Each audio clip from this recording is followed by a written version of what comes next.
Great. Hi, everyone. It's so wonderful to be here with all of you. My name is Elena Chavez Quesada. I'm the Vice President of Programs at the San Francisco Foundation and also founding advisor of Closing the Women's Wealth Gap. I'm just really honored to be here with you.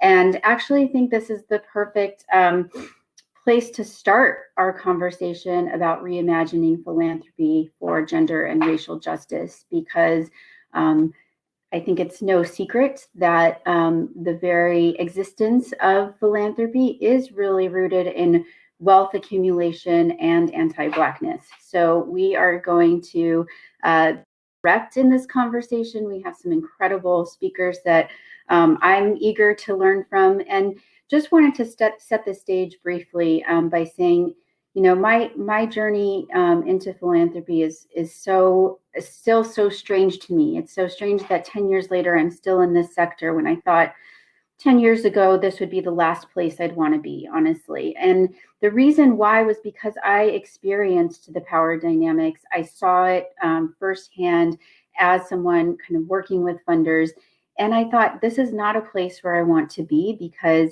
I felt it would disconnect me from the work and frankly wouldn't be as fun. And so I'm here 10 years later. And the thing that really keeps me here is that I believe so much in the power to change philanthropy for the better. And that means us being honest about the challenges and the opportunities and thinking about how we can reimagine that.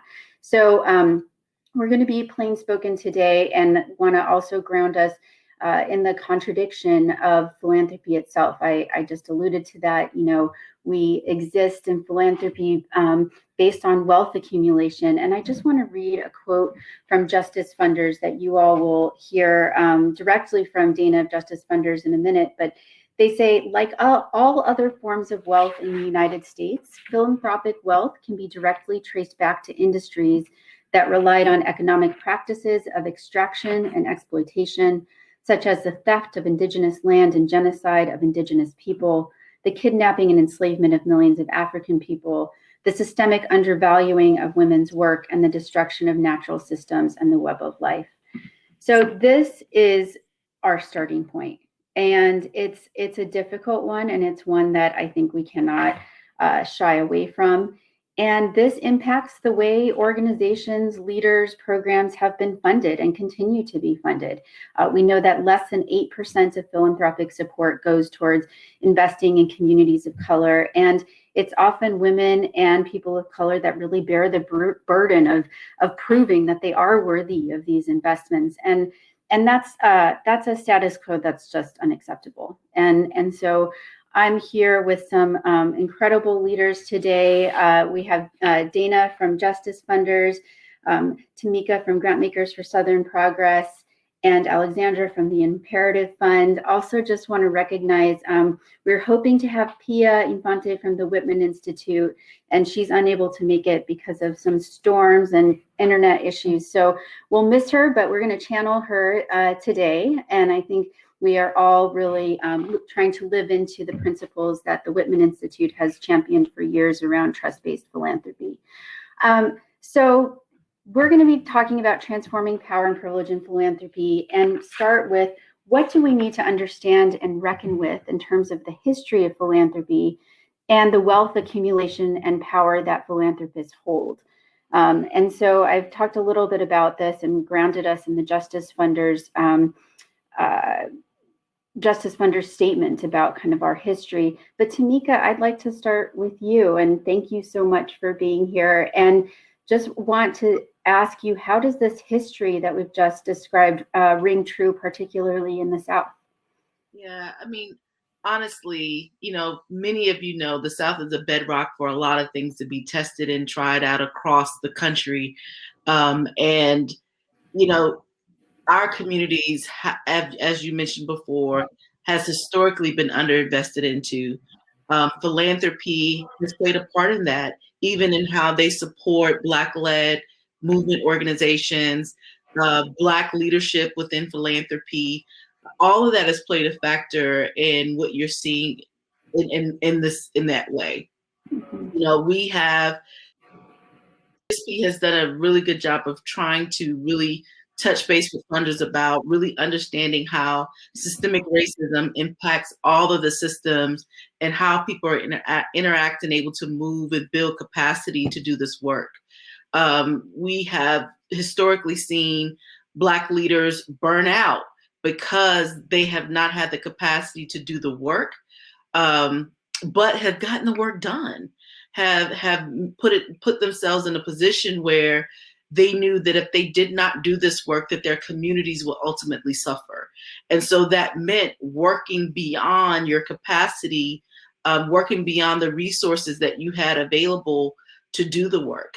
And one of the things that we've had to contend with for years or for centuries, really, is this issue around what is real capacity, and really seeing philanthropy invest in the larger, wider institutions, and those institutions falling to the community-based Black-led organizations to actually do the work, and not getting paid at the same level that these larger institutions that are receiving the funds that actually do the work. And so they're doing the reporting, but they're not doing the work. And so our goal has been really to amplify the need to support these organizations that are doing the work, that are on the front lines, that have the connections, that have the networks within community, and to do it well, and have the ability to do it well. And so that's ways in which we've seen philanthropy, sort of operate under the same systems that other communities are actually being impacted by. And so our goal is to really just to talk about stopping bad funder practices, bad funder activities that perpetuate those same systems of oppression that have existed historically across the South. Thank you so much, Tamika. I like the way you frame that, like, just stop the bad practices. And also, what's so inspiring about the three of you is, like, you are reimagining what philanthropy could look like. And I think we do have an opportunity to move in that direction. And so, Alexandra, I'd love to turn to you and just hear from you, what Tamika just said in the previous session with Ann and Jhumpa on anti-Blackness and the history of this sector. Can you talk about how that's impacted your decision to create the Imperative Fund? Yes. So first of all, I have to thank, the Closing the Women's Wealth Gap group, and thank you, Elena, for inviting me to speak today.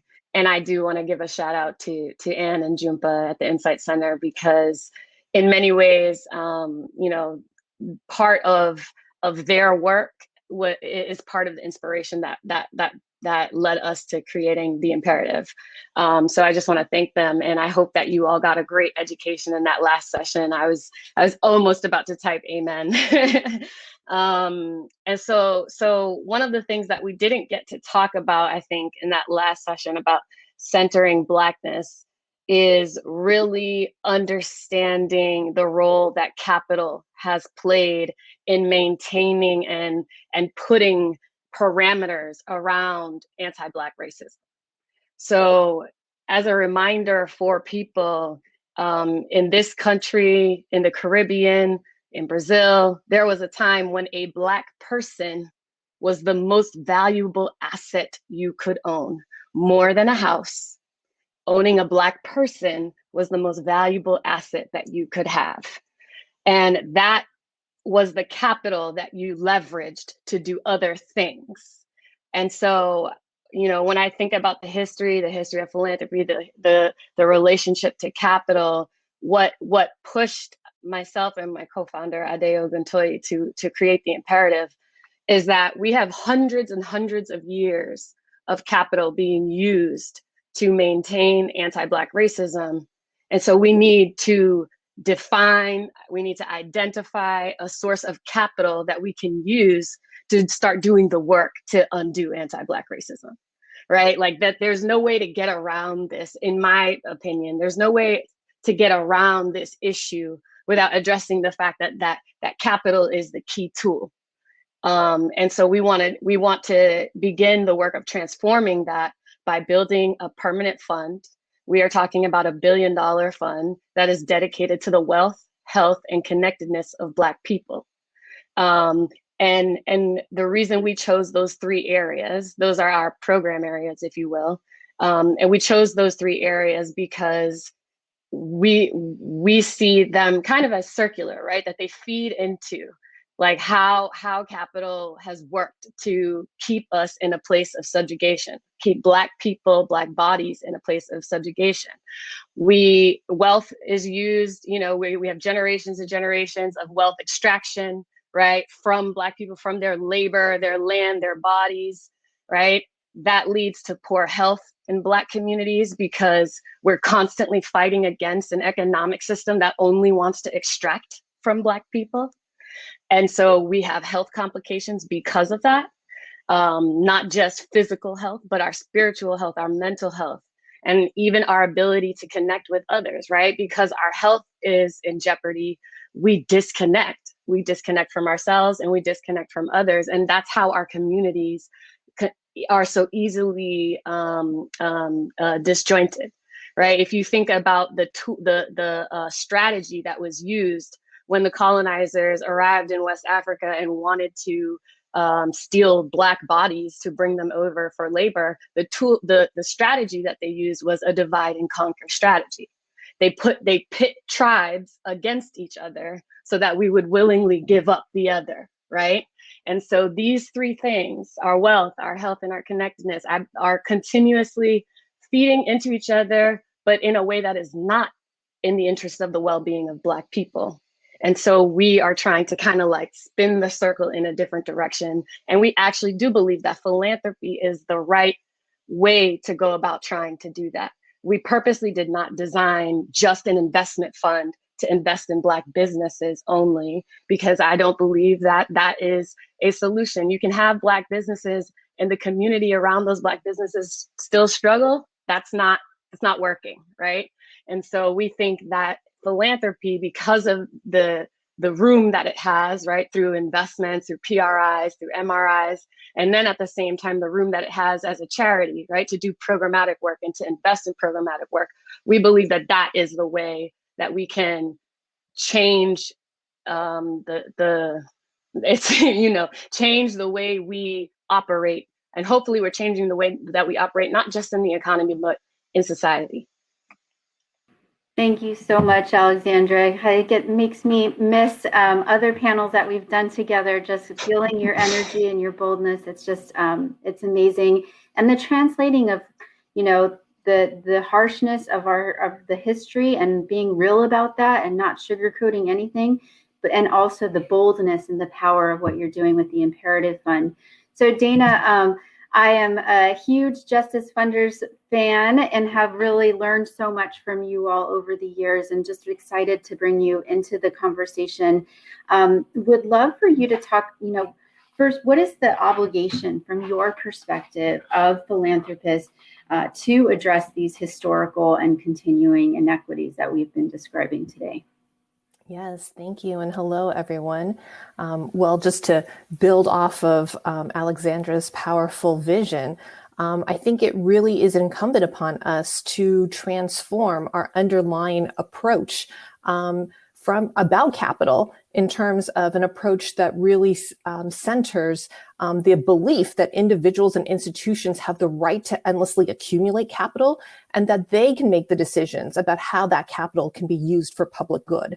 And instead, we really need to think about how the collective capacity of communities are able to not only determine where that capital should be deployed, but also that communities can retain the rights of the wealth that their labor produces.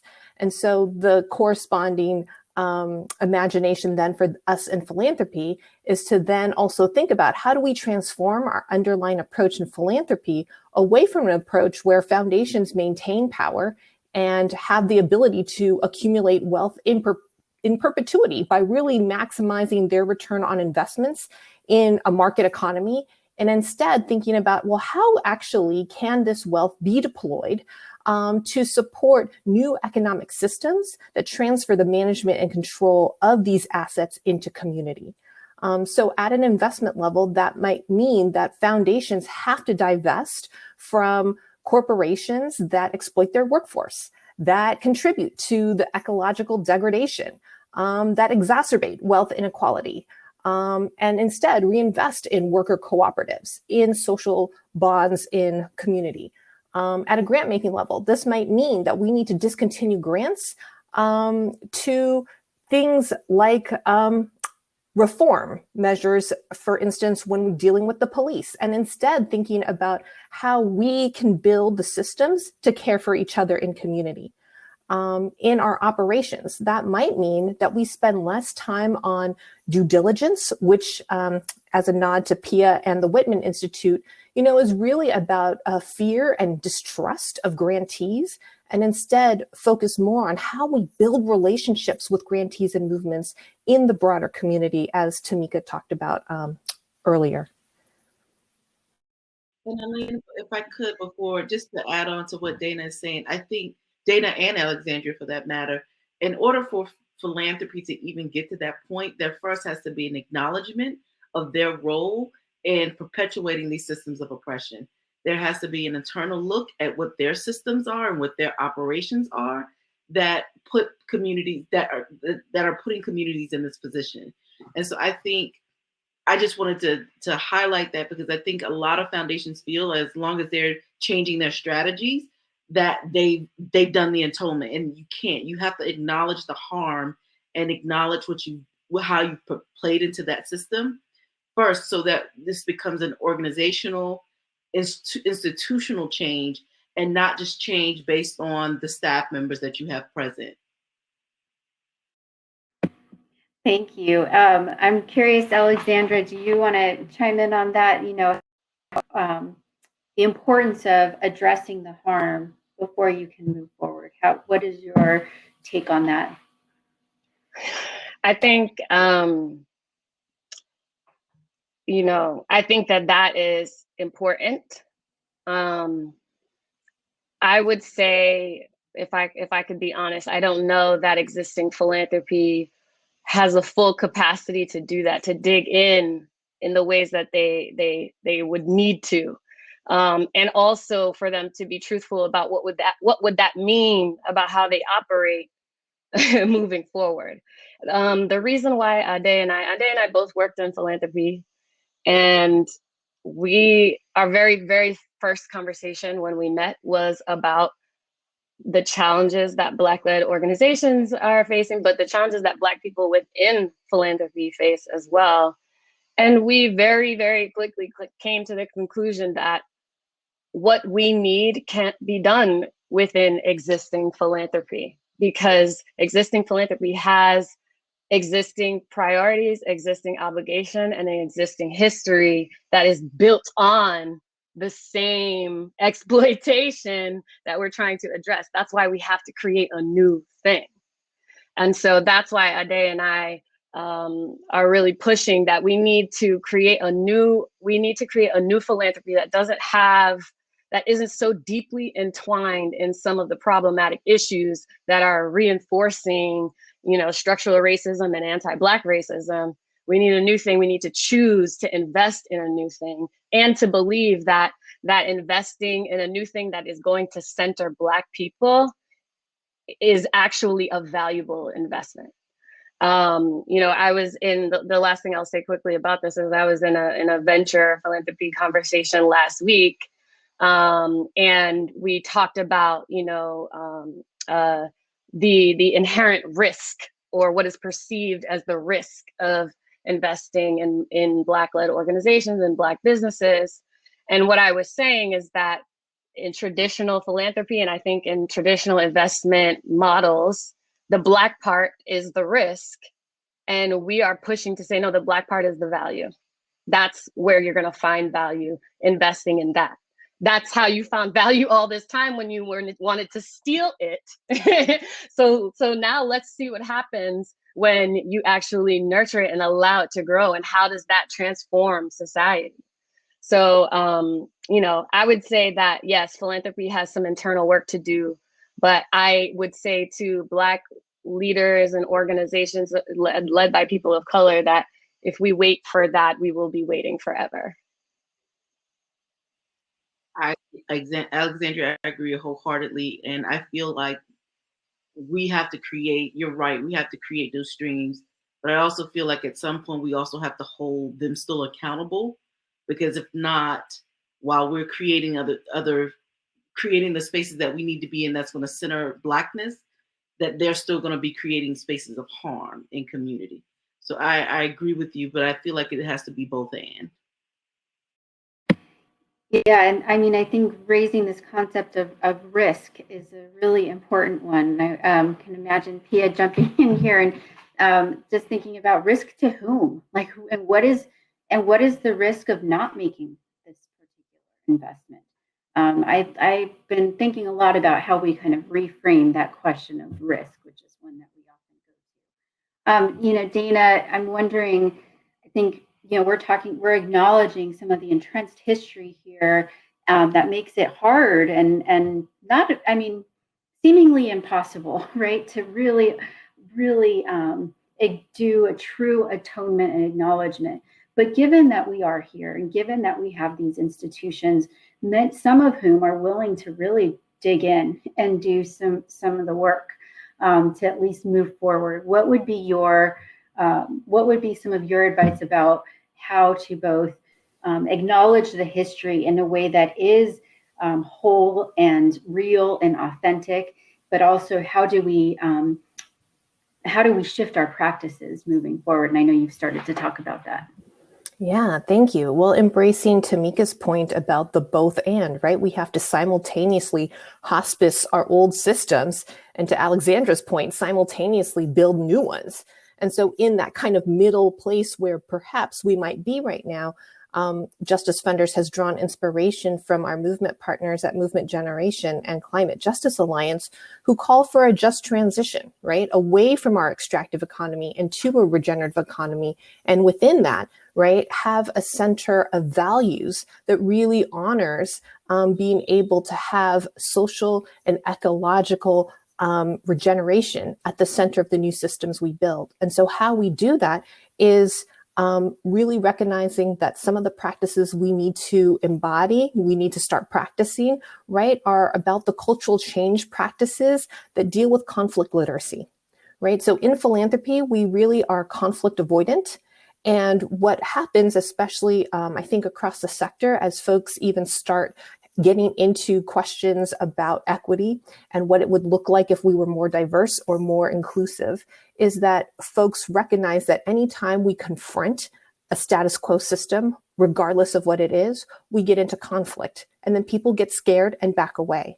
And so instead, I think some of the things we as a sector have to really learn is not only how to, one, be more conflict literate, but also how we transform this conflict into a recognition of how we've all been contributing to the kinds of systems that have kept all of us from really being able to fully thrive and really moving to the kinds of regenerative systems in which all of us are able to thrive.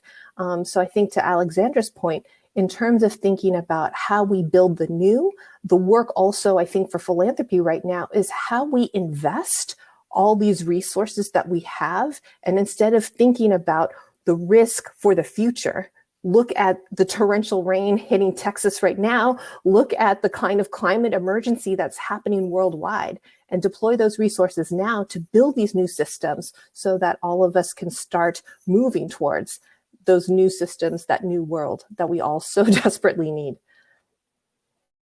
Thank you for bringing that urgency to this conversation. It's not something philanthropy is known for.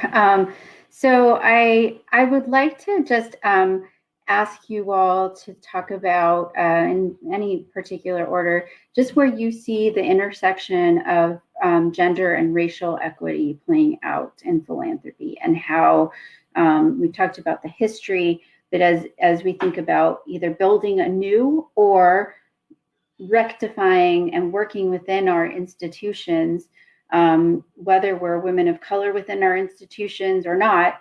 What are some of your thoughts on how you kind of address this overlay of racial and gender equity in philanthropic institutions?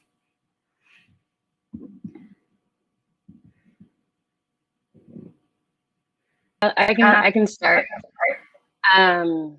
So I think the first thing, which is something that maybe people have been hearing a lot about lately, is listen to Black women.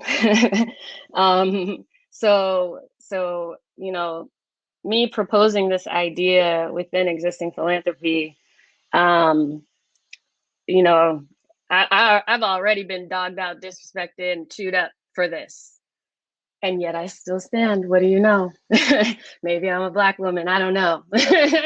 And so the first thing I would say is that the role that gender plays is that I don't know if we've come around to the kind of respect for Black women leaders that we need to have for us to get to where we need to get. So that's one piece. The other piece I would say where I see gender and racial equity kind of playing a role in how we move forward. I mean, if you look at just even, you know, with Black Lives Matter and even the COVID response, it has been women of color leading the way this entire time. I think that we survived 2020 because of women of color, period, right? Like, and so I think I heard in one of the sessions earlier, maybe I saw a comment about paying these leaders as they should be paid so that they can continue to lead at the level that is needed because we need them. That is another thing that I think we'll be looking forward to investing in at the Imperative, is really looking at the leaders of color who have transformative ideas, and not just only in the US, but all over the world. And giving them the space they need and funding, and maybe some capacity, but not capacity building just for the sake of saying you did it, but capacity in order to like move the work forward. Those are the things that we will be doing at the Imperative. And so I think that's where race and gender plays a big role. And the last thing I'll say is that my co-founder is a man, right? And even in that, we have been surprised at the reaction that people have to us, that we're working on this together. A lot of time, I think people expect, something that is focused only on Black women or something that's focused only on Black men. But when we say, no, we're talking about Black people, there are questions about it. Gender comes up a lot. And so I think Ade and I, we're looking forward to kind of digging in on that work to figure out why, where the work that we need to do in community is in community. And sometimes it's not only just about the gender aspect, because Black women will thrive even more if Black men are thriving, and vice versa. So we'll be digging in on that in the work. There's nothing, everything I could say, Alexandria just said it. And so the only thing that I wanted to amplify in terms of listening to Black women, we didn't just get through 2020 because of Black women. We got through the last 100 years because of Black women. If you look at the civil rights movement, and if you look at how we appoint leadership, but if you look at really who's really governing and running and moving in community and thriving, it's Black women. And even if you look at the organizations across the South, and I'll talk from a Southern perspective, the vast majority are led by women of color, Black women. And I am a Black woman. I'll talk about my own experience in movement and moving and working in philanthropy. Every job that I've held, we've done the work, but there's always been capacity issues. There's always been a lack of investment. And that comes with stress, that comes with anxiety, that comes with a whole lot that we have to push through in order to make sure our outcomes are achieved. And there's a higher expectation for what achievement even looks like on the shoulders of Black women. And so those are things that even in philanthropy that mirror what happens in corporate America. And those are the things that we have to reimagine and push back on. And if we're going to talk about what a new world for philanthropy looks like, and the vision that Alexandria is talking about. I continuously think about the young women that are coming up now in this field and how we can create space for them to not have to deal with the burdens or the attacks or the lack of capacity that we've had to deal with in the generation that we're in now. And so those things in terms of reimagining philanthropy and seeing ourselves as pushing the field to acknowledge the role that we have played in history and making sure that we can achieve the outcomes that we are seeing today. Thank you so much. I'm going to start moving us to some questions that are going to come up from the audience. But before I do that, Dana, I just wanted to know if there's anything that you wanted to add just as we think about the overlay of racial and under equity, particularly with respect to kind of grant-making practices that embody. Thank you. Well, I think if I can draw inspiration from our movement partners at the It Takes Roots Alliance, they've developed a people solution lens or screen, if you will, that has 5 questions. And I think it applies to whether or not you're looking at a grant-making solution, whether you're looking at a proposal for policy.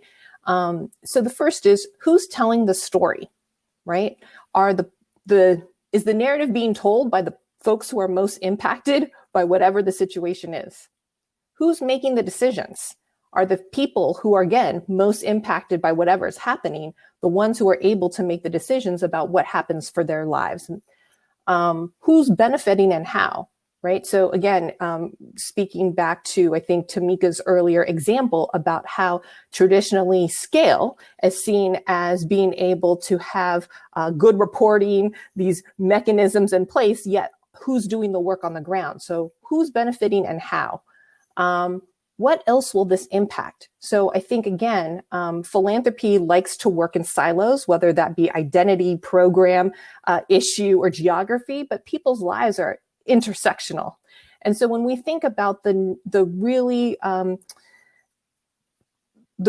powerful ways in which philanthropy has created wedges in community, we also need to think about then, what will our support do in terms of impacting this issue? And so what else could it impact? And then I think 5th is really, how will this build or shift power?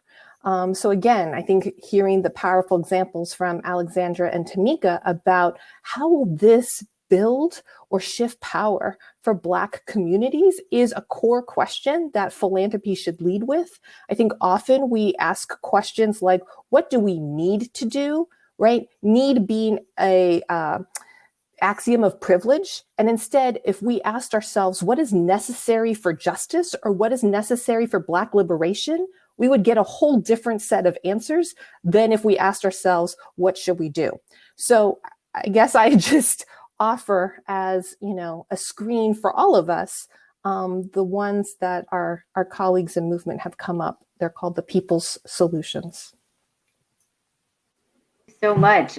So one more question. I'm going to just channel the Whitman Institute and Trust-Based Philanthropy and say, kind of go through their 6 values or recommendations for how you really approach trust-based philanthropy, and ask you to reflect on any of that. So they are to provide multi-year unrestricted funding, do the homework, simplify and streamline paperwork, be transparent and responsive, solicit and act on feedback, and offer support beyond the check. I know from personal experience, these are, of course, incredibly important, and some of them are easier to implement than others. And so I would love, and also want to kind of tee this up for the audience as you all think about questions that you want to pose to this panel. What's your take on that? Like, how do you respond as folks who have worked in philanthropy and potentially outside of philanthropy as well to this approach? Yeah, I mean, I think those are all standard recommendations that every person in philanthropy need to follow.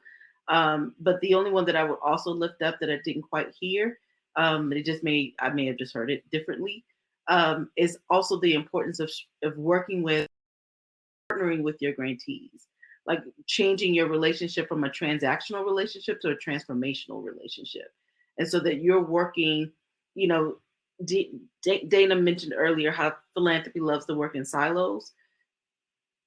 What our work has proven is that when you partner with frontline organizations to create the strategies, to drive the strategy, you'll get the results that community needs to see and need to have.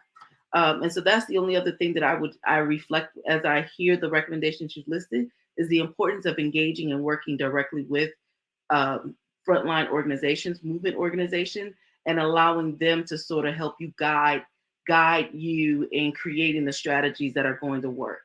Because they're the ones on the front line. You know, we sit in the offices, but they're the actual ones on the ground doing the actual work. Yeah, I think what I would add to that is that philanthropy could do more to step back from trying so hard to control the money and the dollars and the activities. Right. So trust-based philanthropy is like, yes, we'll give you a grant to do the work that we feel that we're comfortable with, but if you need to create a new thing, I don't know about that. Right. There's like a limit. And so I would say that there needs to be a little bit more room in terms of the amount of control they want to exert on what kind of solutions can be created, or you know, what kind of projects can get done with the funds that they have. I think the piece that I would add on is an example from one of the organizations we work with at the Katali Foundation. So they are a foundation that has a $50 million environmental justice portfolio, and their trust-based philanthropy included handing over the strategic direction for this portfolio to a group of 9 women who are leading frontline organizations in environmental justice across the country. In addition to coming up with a strategy for this portfolio, this group, in the midst of 2020 and seeing what was happening across the country, deployed more than $5 million in rapid response funds to EJ groups across the country. So when we think about what trust looks like, what the kind of partnership that a philanthropy can have with movements on the ground, that's an example to me. When we think about how we become more values aligned in our practice within philanthropy, I also offer an example out of the Swift Foundation, where they decided, once they looked at their total portfolio. So usually, right, in philanthropy, we have an investment portfolio that contains roughly 95% of the organization's assets. And then we do grant making out of the other 5%. And often, right, there's that misalignment between I'm invested 95% of my assets in a market-based economy that often the 5% of my grant making is trying to undo. And so the Swift Foundation made the call to say, hey, we are not going to accumulate any more resources. And instead, what they did is they split their investment portfolio into 2 portfolios. One is a maintenance portfolio that funds their ongoing grant making and their staff. And the other is another portfolio in which they are specifically investing in new initiatives for the indigenous communities that they are also doing their grant making with. And instead helping to create new regenerative economic projects in various communities that allow those communities to become more self-sufficient. So when we think about the ways in which trust is also a practice that can look like more than just what I think TWI has lifted up, I would also offer these 2 examples from other practitioners. Wonderful. Thank you so much. So the questions are starting to come in, and I want to tee them up for you all. There's one that is, and just invite people to keep on. We'll try and incorporate as many as possible in the next 15 minutes. So I think a good transition from what we were just talking about is someone asked, can you say more about what partnering with grantees looks like? In some cases, grant makers are requiring grantees to take on additional work in the name of partnership. So what's an example of a strong partnership? It's so funny. Repeat your question just a minute. I can make sure I'm answering it the right way. What's your example of a strong partnership? Yeah, so the example that happened in the last year was, I don't know how many of you know about the Southern Power Fund. It was literally a rapid response fund that was created by movement organizations in the South. Folks trusted that these organizations who had built trusted relationships over years between movement organizations and foundations moved resources to this fund. And those movement organizations, while they were not grant makers, they partnered with funders to quickly move resources to the ground. So within a 3-month period, actually 6 months total, they raised over $11 million, and they moved that money directly to the ground without the hiccups that would normally be created in philanthropy. So because movement organizations had the networks and knew where the resources needed to go, foundations moved money to that fund, and those movement organizations took the resources and moved them directly to the ground. There was no application. There was no all this vetting that needs to be done, site visits, calls, all that. None of that happened. Within a 2-month period, if you're just looking at one segment of it, they moved $4 million to 100 grassroots organizations that would not be normally touched by larger philanthropy to move resources to the ground. And because of that, the South was better prepared, better equipped, and ready, and had the capacity to deal with what happened over the last 4 to 6 months. That's an example of having great partnerships with philanthropy and movement organizations. Great. Alexandra and Dana, maybe you can weigh on that as well, but want to throw another question into the mix related is, in addition, to how we build strong partnerships, or what does that look like, acknowledging that often funders' idea of a strong partnership might come off as, oh, you just want me to do more work. So acknowledging that, also, how would you recommend that we invest in more grassroots, non-traditional organizations that may not always be the centerpiece or the focus of funders who are not as directly connected to what's happening on the ground?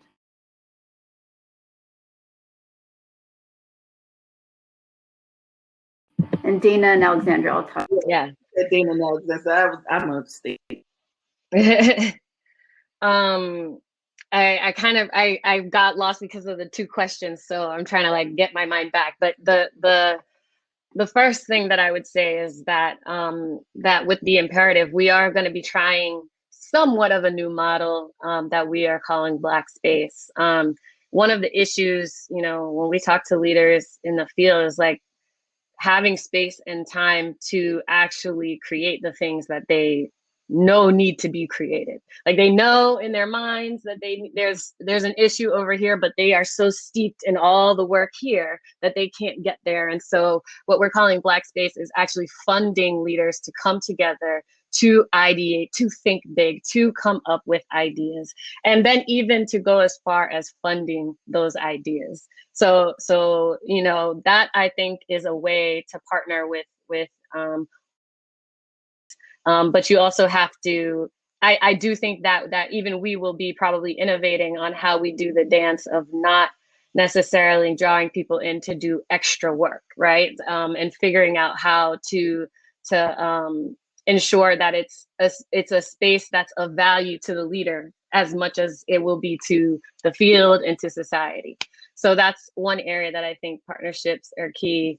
The other thing that we are really focused on that I think can transform the way we partner with organizations is generational perspective. We started this conversation with our elders Once we thought to ourselves, maybe this is what needs to happen. We went to our elders and said, your wisdom, your experience, you've been in the field, the challenges, that this has been tried in different ways before. And we started with them, and we've kind of moved forward and brought in, our peers, and then hopefully the next generation. So we've already built in a kind of generational lens into our way of thinking. We're not going to have meetings without elders and young people, right? We're not going to have, we're not going to invest in things that we don't think would actually be good for the next generation, right? So we are really trying to push on that. And I think that with that approach, we'll be able to discover a different way of partnering with organizations. But we're new, right? So we're testing the waters on some things. I think the examples that Alexandra and Tamika both lifted up are indicative of having philanthropy be more conscious and cognizant about what practices we're prioritizing, right? So if in terms of partnership, if that is truly a value, then we have to really interrogate in philanthropy what all the processes that we require of our applicant organizations or our grantee organizations to go through in order for them to not only get funded, but also to get renewed, right? So if all those processes are really because the foundation itself is centering their donors or their board, then all those processes are really about protecting wealth, right? So if we really are trying to be true partners to community, we would then center what is it our community needs, and then our processes would be in relationship to that. So I think we really need to have an interrogation about what our practices are as an institution and how they are a reflection of the values that we have. And Tamika, you had a interesting example that you had around a new fund, or a fund that actually took resources from philanthropy and got those resources out directly to community quickly, efficiently, without all of the song and dance. And so I'm wondering, what can we take from that about how we invest in more grassroots, non-traditional organizations? I mean, that's one strategy, right? Like you kind of bundle your resources and have someone a fund established that's more connected to the ground. What are some other ways that philanthropy can invest more in grassroots organizations and make sure that they're really living into those practices of racial and gender equity in their grant making? Yeah, I mean, outside of, again, part of it is also thinking about how if you can't use an intermediary or a fund, and you still want to partnering with your grantees to give you direction on how you should structure your grant making strategies. I honestly believe that if you're listening to the folks that are on the ground, who understand the decisions that need to be made, you can take that information and really create strategies that are going to be driven towards racial equity. Taking less the burden off, this is not exactly answering your question, but just thinking about how you partner with institutions, even to the point where when I was a grant maker, there would be times when I would work with my grantee to help develop the proposal that we're asking them to submit. And so what does it mean to take some of the administrative burden off of the grantees so that they can have the time and space to actually do the work while you're handling the administrative processes yourself? I also would ask philanthropy to think about their use of program officers and how they're using program officers. Maybe that's not the best structure for the work that we're entering into right now. What is it for foundations to have field organizers and work with communities to make sure resources are being shifted and spaced in the appropriate ways? We just have to look at the systems that exist in philanthropy, get rid of what doesn't work. Think about how you can even transition your models. Like, does that mean traditional foundations need to spin down and take their assets and invest it completely into these funds that are existing, like the one Alexandria is creating, or other models that may exist around that?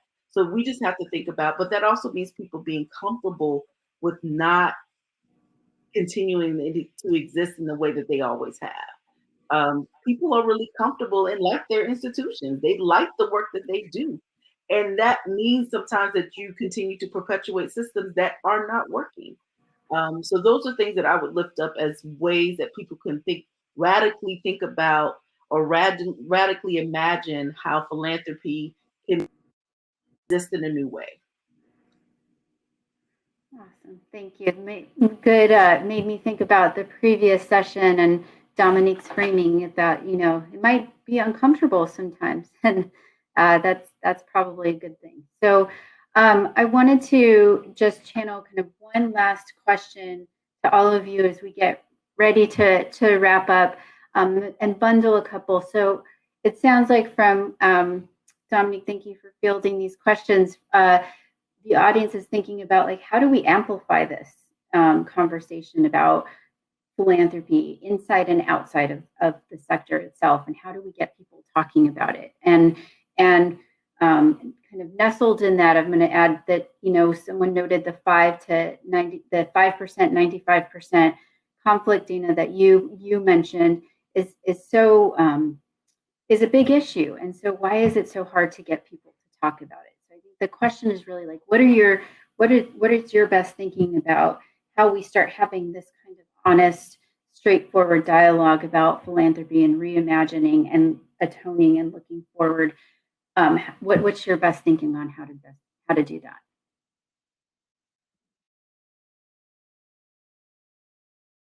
I think to the 5%, 95% conflict, I feel like Tamika hit it right on the head, right? Like, people are comfortable.